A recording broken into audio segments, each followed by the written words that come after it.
Hello everyone, here I am back with another quick tutorial. In this video we are going to see how to check your Windows is supporting Hyper-v or not. Now just click on your search button and type command prompt. Here you can able to see the command prompt at end of the result. Just give run as administrator.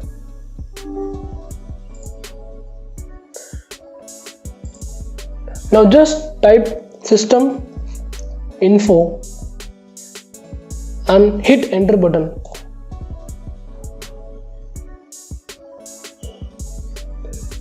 In end you can able to see the Hyper-v requirement and it is showing S, which means my Windows 11 supporting Hyper-v, and if your system is showing that no, which means it does not meet the requirement on your Windows 11 computer. I hope this video is very useful for you. If you really like this video, do like, share, comment and subscribe. See you on next video. Bye bye. Take care.